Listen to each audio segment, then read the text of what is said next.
আসসালামু আলাইকুম সুপ্রিয় দর্শক মণ্ডলী।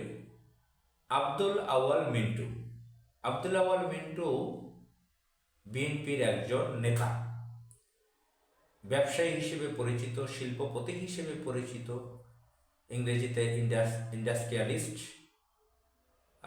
আন্তর্জাতিক বিভিন্ন সেমিনার টেমিনারে তারা হয়তো বা যেয়ে থাকে। বাংলাদেশে বিভিন্ন পাঁচতারকা হোটেলে তারা বিভিন্ন সেমিনার টেমিনার করেন, ব্যবসায়ী মিটিং টিটিং, সেখানে হয়তো ইংলিশে তাকে স্পেশাল ইন্ডাস্ট্রিয়ালিস্ট বলে টলে থাকে হয়তোবা। অনেকে বিজনেস ম্যাগনেট বলে থাকতে পারেন। তো তাকে আমরা চিনি। আমার বয়স 40 পার হয়েছে। আমি আমার কিশোর বয়স থেকে তাকে চিনি মিডিয়ার কল্যাণে, যেহেতু খুব ছোটবেলা থেকে পত্রপত্রিকা পড়ি, টিভি দেখি, খোঁজখবর রাখি, রাজনীতি সহ কালচারাল, ব্যবসা বাণিজ্য, কম কম করে হলেও কিছুটা খোঁজখবর দেশের রাখি। তো সেই হিসেবে আব্দুল আওয়াল মিন্টুকেও আমরা চিনি। তো আব্দুল আওয়াল মিন্টু তার গাড়ির ব্যবসা আছে, সম্ভবত প্রোটন, ভুল বলেছি কিনা জানি না, তার গাড়ির ব্যবসা আছে, তার গাড়ির ওয়ার্কশপ আছে, গাড়ি আমদানি করে,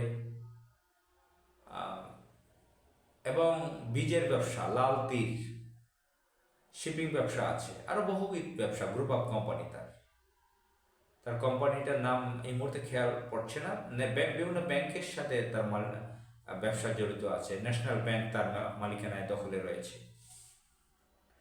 তো তাকে আবার যারা বিচক্ষণ দেশপ্রেমিক মানুষ, জার্নালিস্ট, রাইটার, বিভিন্ন অ্যাক্টিভিজম যারা করে, যারা দেশপ্রেমিক, তারা তাকে আবার অলিগার্কও বলে, তাকে মাফিয়াও বলে থাকে, কোনো কোনো ক্ষেত্রে গডফাদারও বলা হয়ে থাকে। বাংলাদেশে একটা ব্যাপার আছে না, সারা ওয়ার্ল্ডেই আছে, যে সামনাসামনি আমরা চোখে দেখি মিডিয়াতে একে অপরে দেখতে পারে না, এই পার্টি ওই পার্টিকে, কিন্তু তারা আধিপত্য রক্ষার্থে তারা একটা চেইন মেনটেন করেন। চলে চলে মাসতুতো ভাই, বড় বড় সন্ত্রাস, অলিগার্ক, মাফিয়ারা একটা চেইন মেনটেন করে। এলিটদের একটা চেইন, একটা মেনটেনের জায়গা আছে, তাদের একটা সিন্ডিকেট আছে।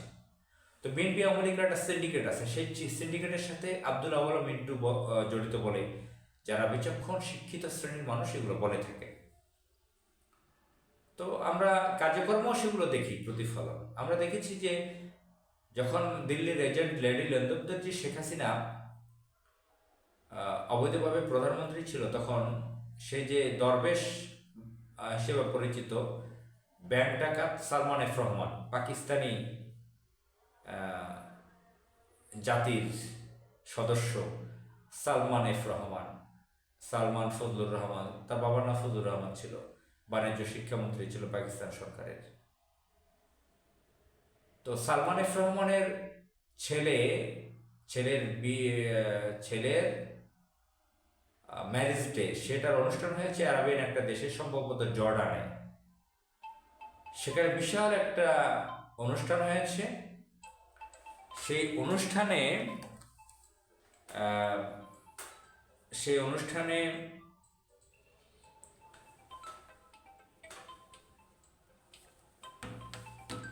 সেই অনুষ্ঠানে দাওয়াত পেয়েছে আব্দুল আওয়াল মিন্টুর পরিবার। তারা সেখানে জয়েন করেছিল। সেই অনুষ্ঠানে শত শত কোটি টাকা খরচ করে অনুষ্ঠান হয়েছিল বিদেশে। আব্দুল আওয়াল মিন্টু একসময় আওয়ামী লীগের অর্থ বিষয়ক সম্পাদক ছিলেন। তিনি পরে বিএনপিতে জয়েন করেছেন। তার বউ আবার মহিলা অঙ্গনে বিশাল নেত্রী, লিডার, যেটা এলিট শ্রেণীরা যা করে, তথাকথিত অভিজাত এলিট শ্রেণীরা যা করে, সেই শত শত বছর আগে থেকে যারা একটু উচ্চাভিলাষী, পয়সা টয়সা হয়ে যায়, অর্থকরী হয়ে যায়, পাউন্ড, ডলার, ইউরো, ইয়েনের মালিক যারা হয়ে যায়, তাদের স্ত্রীদেরও দাপট থাকে। তো আব্দুল আওয়াল মিন্টু আবার সেই লেডি উমেন্সদের বড় বড় সংগঠনে নেতৃত্ব দেয়, ব্যবসা শিখায়, বোঝাচ্ছে যে এন্টারপ্রেনার হও নারীদেরকে। আমরা পার্টেক্সের হাশেমকে দেখেছি, তার স্ত্রীও সম্ভবত এমপি ছিল, সেও এমপি ছিল বিএনপির, যারা বাংলাদেশে এইভাবে এদেরকে অলিগার্ক বলা হয়, রাষ্ট্রযন্ত্রকে ব্যবহার করে অবৈধ সরকারকে টিকিয়ে রাখার জন্য তারা বহুত কিছু করে, আবার তারা ব্যাংক থেকে হাজার হাজার কোটি টাকা মেরে দেয়। তারা চেইন মেনটেন করে, যারা ক্ষমতায় থাকে যারা ক্ষমতায় থাকে না উভয়ের চেইন মেনটেন করে। তো এই আব্দুল ওয়াহাব মিন্টুর স্ত্রীও সে উমেন্সদের একজন লিডার, এলিট পানা তার মধ্যেও আমরা দেখি মিডিয়ার মাধ্যমে। তো আব্দুল ওয়াহাব মিন্টু বিএনপির রাজনীতির সাথে জড়িত। তিনি একসময় অবিভক্ত ঢাকার সিটি মেয়র হতে চেয়েছিলেন বহু বছর আগে, তার স্বপ্ন সম্পর্কে আমরা জানি। তার ছেলে তাবিদ আউয়াল ঢাকা মহানগরী ঢাকা সিটির উত্তরে সিটি মেয়র পদে নির্বাচন করেছেন, আমরা জানি। আমি নিজে বাস মার্কায় সেখানে সিল মেরেছি, তাকে ভোট দিয়েছি। কেন দিয়েছি? আমি তো আর বিএনপি করি না, জোটের কারণে। ইন্টারেস্টিং ব্যাপার, আমার যখন থেকে ভোটার হয়েছি ভোট আমাকে বিএনপিকেই দিতে হয়েছে, কারণ ওই যে জামাত ইসলাম জোট বিএনপির সাথে, শুধু আমি না, এরকম অনেকেই। আমার বয়স 40+, আমি ভোটার হয়েছি 2001-এ, 18 বছর বয়স হয়েছে, তখন 18 বছর আমার হয়ে গেছে, কমপ্লিট হয়েছে। তো তখন থেকে ভোটার, পোলিং এজেন্ট ছিলাম, পোলিং এজেন্টের দায়িত্ব অনেকবার পালন করেছি, ভোট টোট দিয়েছি, সব কি বলে ধানের শীষের পক্ষে কাজ করা লাগছে। তো সিটি মেয়র এখানে ধানের শীষ, ওই যে নৌকা ধানের শীষ উঠিয়ে দিল, ঢাকা সিটিকে 2 ভাগ করছে, সেগুলো অনেক কাহিনী আছে। সে তো সেখানে আব্দুল ওয়াহাব মিন্টুর ছেলে তাবিদ আউয়ালকে দেওয়া হয়েছে, আমার সেটা অনুযায়ী তাকে ভোট দিতে হয়েছে। সে আবার ফুটবলের ফেডারেশনের কি নেতা টেতা। তো যাই হোক, এখন আব্দুল ওয়াহাব মিন্টু বিএনপির নমিনেশন পেয়েছে, এমপি হবে সম্ভবত, তার বাড়ি ফেনী। সে তার এলাকায় এখন রাজনৈতিক জনসভা করতেছে। সেখানে কোনো জনসভায় বিএনপির নেতাকর্মীদের উপর ক্ষিপ্ত হয়ে কোনো উল্টাপাল্টা কাজ হয়তো করেছে, ক্ষিপ্ত হয়ে তাদেরকে শুয়োরের বাচ্চা বলে গালি দিয়েছে। বিএনপির সবগুলো শুয়োরের বাচ্চা কোটানকোটে এভাবে গালি দিয়েছে। এগুলো এখন সামাজিক যোগাযোগ মাধ্যমে ভাসতেছে, বড় বড় সাংবাদিকরা এগুলো লিখতেছে। তো আসলে এই ধরনের বিশ্রী একটা মারাত্মক একটা জঘন্য বিশ্রী একটা পশুর, অ্যানিমালের নাম বলে গালি দেওয়াটা, বাংলাদেশের এই গালি দিলে অনেকে খুন পর্যন্ত হয়ে যায় একজন আরেকজনকে এই ধরনের গালি দিলে।